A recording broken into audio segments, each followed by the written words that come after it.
తెలుగు ఇండస్ట్రీలో లక్ష్మీ కళ్యాణం చిత్రంతో ఎంట్రీ ఇచ్చిన కలువ కళ్ళ భామ కాజల్ తర్వాత టాలీవుడ్ అగ్ర హీరోల సరసన వచ్చి నెంబర్ 1 హీరోయిన్గా రేసులోకి వెళ్ళింది. పంచదార బొమ్మ నుంచి నిన్నటి నేను పక్కా లోకల్ వరకు తెలుగు ప్రేక్షకులను అలరించడంతో స్టార్ హీరోయిన్ కాజల్ అగర్వాల్ మంచి మార్కులే కొట్టేసింది. ఇక రాజమౌళి దర్శకత్వం వహించిన మగధీర చిత్రంతో మిత్రవింద పాత్రలో కాజల్ ఒక్కసారి స్టార్డమ్ పెరిగిపోయింది. ఒక్క తెలుగులోనే కాకుండా తమిళ, హిందీ భాషల్లో కూడా తన సత్తా చాటింది. ఈ అమ్మడు మెగా టాప్ హీరోలందరితోనూ నటిస్తోంది.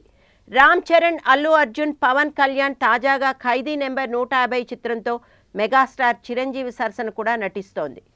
గత సంవత్సరం టెంపర్ చిత్రం తర్వాత కాజల్ తెలుగులో సినిమాలు తగ్గాయన్న సమయంలో సర్దార్ గబ్బర్ సింగ్, బ్రహ్మోత్సవం చిత్రాల్లో ఛాన్స్ వచ్చినా అవి కాస్త భారీ డిజాస్టర్గా మిగిలిపోయాయి. చూడటానికి అందం, అమాయకత్వం కలగలిపినట్లు ఉండే టాలీవుడ్ చందమామపై అభిప్రాయం జనతాకి ముందు, జనతా తర్వాత మారిపోయాయి. ఎందుకంటే ఈ సినిమాలోని పక్కా లోకల్ పాటలో ఈమె చేసిన రచ్చ అంతా ఇంతా కాదు. మరి కొరటాల శివ దర్శకత్వంలో వచ్చిన జనతా గ్యారేజ్ చిత్రంలో ఎన్టీఆర్ సరసన ఐటమ్ సాంగ్లో నటించి అందరి చూపు తన వైపు తిప్పుకుంది. దీంతో కాజల్ దశ ఒక్కసారి తిరిగిపోయింది. అయితే ఏమనుకుందో ఏమో కానీ ఈ పాట తర్వాత ఇక ఐటమ్ సాంగ్స్ చేయనని చెప్పేసింది. ఈ అమ్మడికి తిరిగి మళ్ళీ ఛాన్సులు రావడం మొదలయ్యాయి.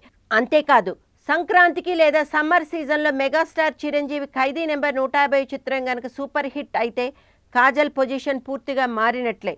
మరోవైపు తమిళ్లో అజిత్తో ఒక సినిమా కమిట్ అయిన కాజల్ డేట్స్ అడ్జస్ట్ చేయలేక విక్రమ్ సినిమాను వదులుకుంది. అయితే తాజాగా తనని బాగా ఉపయోగించుకుని సడన్గా వదిలేసిన వ్యక్తి గురించి స్నేహితుల వద్ద చెప్పిందట కాజల్. బాలీవుడ్లో అవకాశాల కోసం ప్రయత్నిస్తున్న సమయంలో కాజల్ అగర్వాల్కు షాహిద్ కపూర్తో ఒక సినిమా సెట్ అయిందట. అయితే ఈ సినిమాకు సంబంధించిన కథా చర్చలు జరుగుతున్న సమయంలో ఇద్దరి మధ్య మంచి కెమిస్ట్రీ ఏర్పడిందట. ఆ చనువుతో తన వద్ద ఉన్న లగ్జరీ కారును షాహిద్ కపూర్ విపరీతంగా వాడుకున్నాడని, అయితే ఉన్నట్టుండి సినిమా ఆగిపోవడంతో సడన్గా మాట్లాడడం మానేశాడని చెప్పుకొచ్చిందట కాజల్. బిజీగా ఉన్నాడేమోలే అనుకుంటే కనీసం ఫోన్ కూడా తీయడం మానేశాడని చెప్పి తన స్నేహితుల వద్ద ఫీల్ అయిందట. తనతో ఆ స్థాయిలో చనువుగా ఉన్న ఒకే వ్యక్తి షాహిద్ కపూర్. తనతో మాట్లాడడం మానేసిన ఒకే ఒక వ్యక్తి కూడా షాహిదే అని చెప్పి బాధపడుతుందట ఆ చందమామ. అయితే ఇప్పుడు ఈ విషయంపై బాలీవుడ్ జనాలు గుసగుసలాడుతున్నారట. కాగా ఈ మధ్యకాలంలో కాస్త వెనకబడినట్లు అనిపించినా టాలీవుడ్లో టాప్ హీరోయిన్గానే చలామణి అవుతున్న కాజల్ ప్రస్తుతం చిరంజీవి 150 చిత్రంలో హీరోయిన్గా చేస్తోంది. ఇక తుపాకీ, జిల్లా తర్వాత విజయ్తో మూడోసారి నటించడానికి సిద్ధపడుతోంది. మెగాస్టార్తో నటిస్తున్న తన డిమాండ్ ఏ రేంజ్లో ఉందో తెలియచెప్తోంది కాజల్.